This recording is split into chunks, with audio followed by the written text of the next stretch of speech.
That morning in Riverside, the air smelled of freshly cut flowers and a varnished church pew. But what truly weighed was the hushed silence of the people who loved Sterling Caldwell.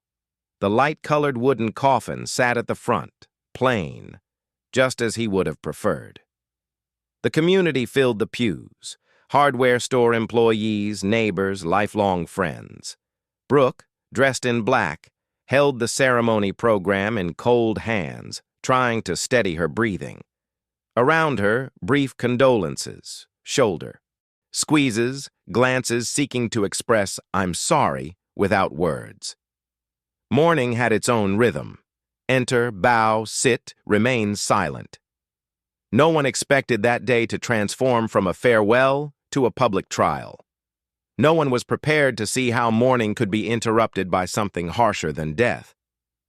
Vivian arrived like someone who's already decided the ending to a scene, impeccable, punctual, with a rigid folder under her arm. She stood where everyone could see her and demanded attention with the serenity of someone carrying a burning truth. She stated clearly that Brooke wasn't Sterling's biological daughter. There was a murmur. Chairs scraped the floor, heads turned to seek the young woman's reaction. Brooke didn't cry. She stayed still, as if her body didn't understand the command to move. Vivian showed papers, talked about blood types, hinted at stories no one wanted to hear at a funeral. Dexter, a nervous teenager, chuckled as if it protected him from fear. Several relatives protested, but she continued, convinced she could rewrite a surname with a single piece of information and a calculated scene. Attorney Eugene Holbrook, an old friend of Sterling's, was sitting in the back row. Hearing Vivian's words, he stood up slowly, with the calmness only possessed by someone who knows the truth. The tension in the air was so thick that even the wind outside seemed to stop. He said firmly that she must comply with an instruction Sterling had left in writing. In his hands was a sealed envelope with Brooke's name in blue ink. Those present looked at each other. Vivian frowned, certain that this would not stop his charade. Eugene broke the seal, took out the letter, and began to read. His voice trembled slightly, not from doubt, but from the emotional weight contained in those lines, written by a man who had even foreseen his own defense after death. The letter said Sterling knew about the blood type incompatibility, but he also knew the full story. Brooke's mother, Angela, had been adopted. Therefore, any biological differences were meaningless.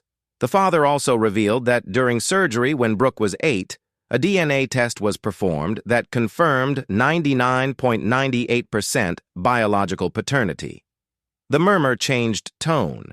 What had once been doubt was now embarrassment. Vivian tried to interrupt him, but Eugene kept reading, and then came the part that broke his mask. Sterling confessed that he had had a vasectomy years before meeting her, which made it impossible for Dexter to be his son. Absolute silence fell over everyone. Vivian stumbled. Dexter lowered his head, pale, understanding what this meant. Eugene paused briefly before continuing. From his briefcase, he took out a small, old gray tape recorder with a handwritten label for when I'm gone. No one. She was breathing. She pressed the button, and Sterling's voice filled the air. It was the warm voice of a man who still loved even those who betrayed him. "Vivian," he said, "I know Dexter isn't my son, but I cared for him like he was. And I know Brooke is my daughter. I saw it and felt it every day of my life. Love, not blood, defines a family." The recording continued with words of forgiveness, but also with clear warnings. He mentioned leaving copies of documents, audio recordings, and evidence with lawyers and the public prosecutor's office in case anything suspicious happened to him. Some guests wept silently, others simply nodded, understanding that Sterling had protected his daughter, even from beyond the grave. Vivian said nothing. The color drained from her face and her hands trembled. She tried to hold her bag, but her fingers felt like stone. She turned to leave, tripped over a chair, and left the room without looking at anyone. Dexter, motionless, watched her walk away until his eyes met Brooke's. For the first time, there was no mockery or contempt in his gaze, only confusion and guilt. Brooke, her face wet with tears, didn't move. There was no anger, only a profound sadness at seeing what remained of his family crumble. At that moment, the lawyer closed the letter and said, "Sterling wanted you to know this, not to humiliate anyone, but so that the truth would set his daughter free." The ceremony ended in a silence that weighed more than any words. The attendees left one by one, leaving behind the echo of what they had just witnessed. Brooke stood in front of the coffin for a long moment, neither cold nor tired. She thought only of how her father, even from the distance of death, had protected her dignity. Eugene approached and placed a hand on her shoulder. "Your father knew who you were, Brooke. Don't let anyone make you doubt that." She nodded, unable to respond. Around her, the stained glass windows let in a soft light that seemed to slowly clear the charged atmosphere. For the first time since the beginning of the funeral, she breathed without it hurting so much. And if you, the one reading this, have made it this far, perhaps you've also felt that mix of anger, sadness, and relief that the truth leaves behind when it finally comes to light. Tell me where you're viewing this story from, and if you ever experienced something that made you doubt who you are or your own worth. Brooke didn't know that thousands of people would later know her story, but in that moment, hers was similar to that of many, losing almost everything to regain the most important thing: the truth. As the wind moved the flowers on the grave, she understood that her father's legacy lay not in his possessions, but in the way he had chosen to love unconditionally. That night, Brooke returned home, a modest dwelling filled with memories. The last photo with her father, taken at the opening of the third hardware store, still hung on the fireplace. In the picture, Sterling hugged her with the pride only a sincere father could muster. He lit a candle and sat down at the dining room table where the store keys lay. It was all that remained of a life shared between laughter, work, and lessons. The day's tiredness fell upon her like a heavy wave, but so did a sense of justice. As much as Vivian had tried to destroy his name, the truth had prevailed. In that domestic silence, Brooke promised to take care of the legacy that had cost so much to maintain. In the following days, the entire town talked about the funeral. Rumors spread, but so did admiration for Sterling and compassion for her daughter. Vivian disappeared from Riverside, and Dexter didn't return to school for a week. Brooke tried to resume her routine as a teacher, but every time she walked into the classroom and saw her students' drawings, she remembered her father's words: "Trust is the best inheritance." One afternoon, while she was grading notebooks, the phone rang. It was Dexter. His voice sounded different, shaky. He asked to see her. Brooke hesitated, but agreed. After all, resentment wouldn't bring her anything back. They agreed to meet the next day at the oldest store, the one Sterling had opened with his own hands. The next day, Brooke arrived early at the hardware store. The place still held the scent of wood and metal that always comforted her. The tools, neatly lined up, seemed to still speak of Sterling's care. Dexter arrived a few minutes later, his hands in his pockets and his eyes downcast. He was wearing a gray sweatshirt, his face tired. It wasn't easy to look at him. He stood there, unsure how to begin, until he finally said something that broke the distance. "I didn't know anything, Brooke. Mom made me believe you wanted to take everything from us." His voice cracked. She didn't respond immediately. She watched him and saw a lost boy, more victim than accomplice. After a few seconds, he just nodded and offered her a cup of coffee. They spent hours talking. Dexter confessed that he had overheard arguments between Vivian and Sterling, veiled threats about the will, and that she had even made him sign documents without explaining anything to him. Brooke listened without judgment. This wasn't the time to punish, but to understand. She told him that his father had loved him the same, regardless of blood relationship, and that if he wanted to clear his name, he had to do it with actions. "Start here," she said, pointing to the counter. "Learn how he worked. Learn how to earn people's trust." Dexter accepted, not with enthusiasm, but with the humility of someone who finally understands what he has lost. That day marked the beginning of a slow reconciliation, born not of easy forgiveness, but of a sincere desire to repair what was broken. Dexter's first days at the hardware store were clumsy. He spilled screws, mixed up prices, and forgot orders. But Brooke didn't scold him. She let him learn at his own pace. The neighbors at first regarded him with suspicion. Some still remembered him laughing at the funeral. Over time, though, they began to notice his change. He arrived early, stayed late, and when an elderly customer couldn't carry something, he was the first to help. Brooke watched silently. There was something healing in watching the same store that had been the scene of so many memories now become the place where two wounded lives tried to mend. Sterling, she thought, would have been proud to see them like this, not as enemies, but as a family rebuilding what others tried to break. The months passed, and life began to return to a different rhythm.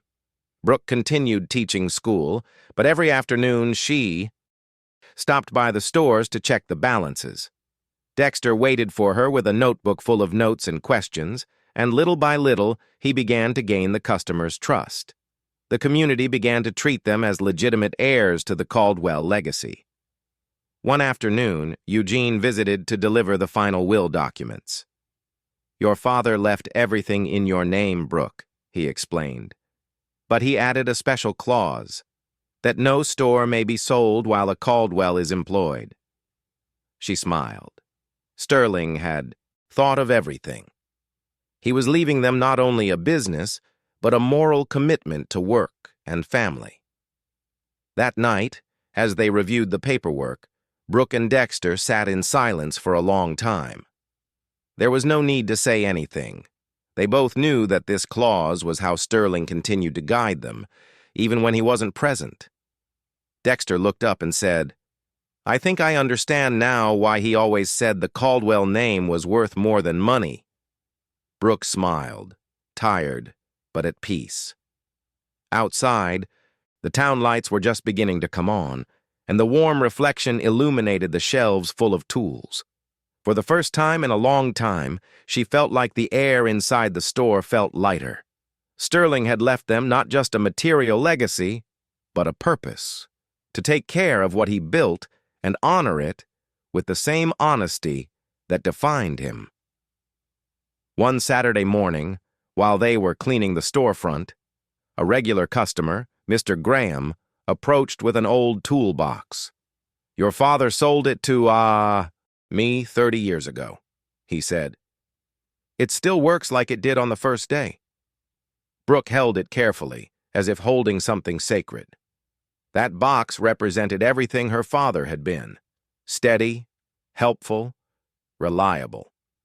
Dexter watched it silently, understanding that Sterling's legacy lay not in the possessions, but in the way people remembered him.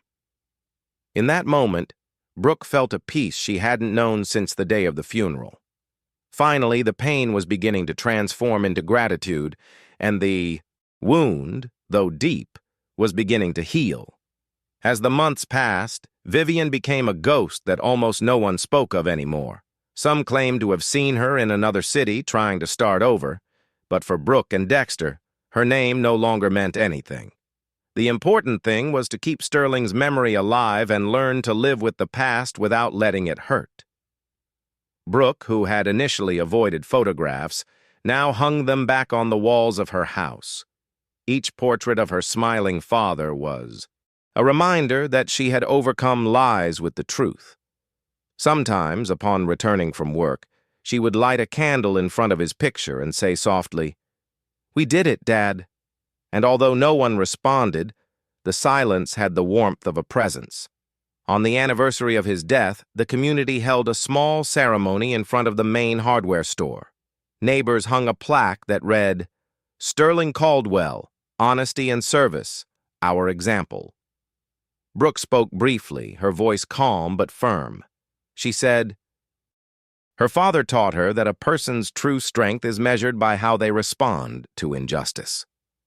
She looked at Dexter, who was in the crowd, and saw that he was crying too. Not from sadness, but from redemption. After the ceremony, he approached and he told her he wanted to donate part of his earnings to a technical scholarship program for young people. Brooke agreed to help him. It was the right way to continue the legacy, giving others the opportunity to build something worthwhile. The scholarship project grew into something bigger than they imagined. Over time, other business owners in town joined in, inspired by the Caldwell's story. They named it Hands That Build, in honor of Sterling. Each month, they helped low-income students learn mechanical trades, carpentry, or repair. Brooke handled the educational side of things, while Dexter managed the tools and materials. The hardware store became a meeting place, a space where the community breathed optimism again. What had been born from a betrayal ended up being a chain of kindness.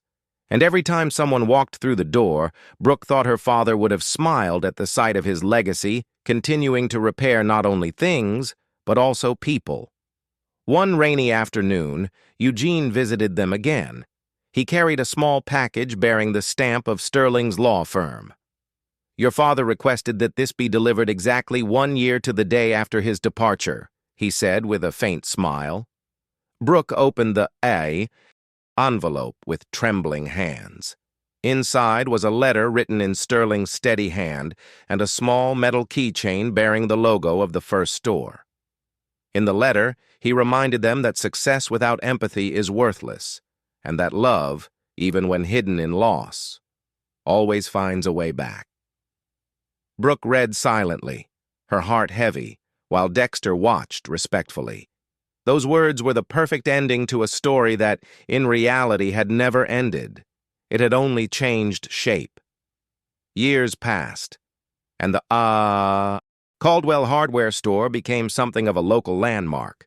County newspapers wrote articles about how one family had managed to transform an inheritance tainted by lies into a lesson in integrity. Brooke never sought recognition, but every time a former customer mentioned her father's name, something in her lit up. In the display cases, next to the tools, she placed a small photograph of Sterling with the phrase, "Love builds more than steel."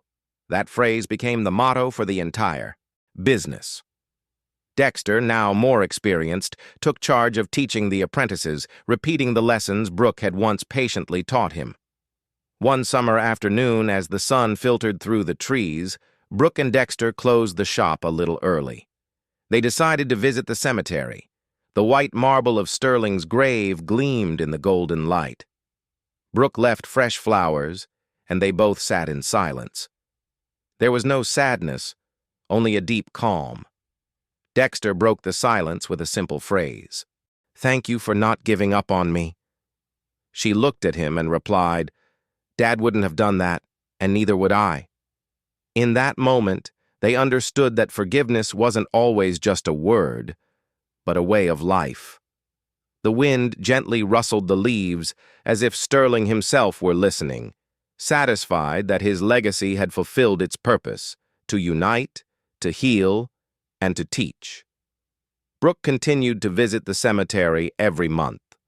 Sometimes she brought flowers, other times she just sat silently, recounting in her head everything that had happened. She talked to her father as if he could still hear her, telling her about the progress of the scholarship program or the stories of the apprentices he'd helped find jobs. Those visits became a ritual of gratitude rather than grief. On one occasion, she noticed an older woman leaving flowers on a nearby grave. They greeted each other with a faint smile, and Brooke reflected that, Even though time passes and loss hurts, there's something about kindness that always resonates with others.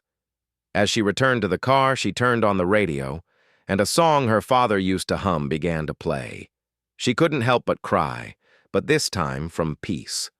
Life went on. Brooke kept her job as a teacher, and the town's children grew up hearing her story as an example of strength. Some called her Mrs. Caldwell who never gave up. Dexter, meanwhile, grew up to be a respected young man, known for his humility and dedication. No one remembered the shame of the funeral anymore. Everyone talked about redemption. Sometimes at school reunions or local fairs, Brooke would see mothers with their children and think about everything her father had tried to teach her. That family isn't measured by blood, but by the love one chooses to offer. And so, in the midst of a simple but meaningful life, he understood that the deepest justice is that which is lived with a calm heart. The 5th anniversary of Sterling's death came with a mixture of nostalgia and pride. Eugene reappeared at the hardware store with a sealed envelope. "Your father asked for this to be opened today," he said respectfully. Brooke gathered Dexter and some employees to read it together. Inside was a letter written in blue ink, just like the first one. Sterling spoke to them as if time had stood still. "If you're reading this, you've managed to keep the Caldwell name alive. Never forget that businesses may fail, but decency never breaks. If someone needs help, give it. If someone hurts you, forgive. That's building too." The words sank into everyone with a silent force. Brooke wiped away her tears, knowing that, even from eternity, her father continued to teach. If you've made it this far, pause for a moment.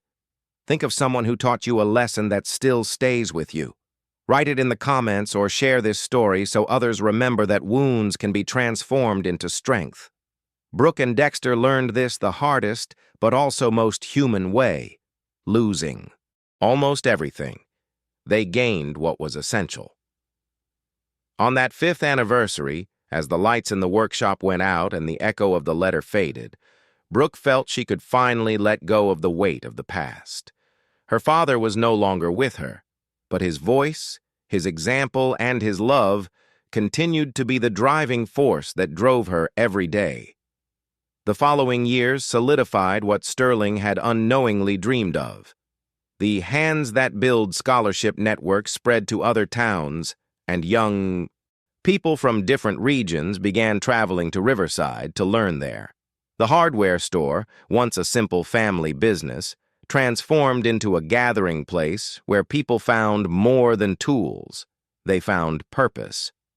Brooke, now with a few gray hairs, continued teaching at the school, although whenever she could, she would stop by the store to say hello and share a cup of coffee with the apprentices. Dexter, now an adult, was the main manager. They both knew that what they had built was not an economic empire, but a moral refuge, a way to keep Sterling's heart alive.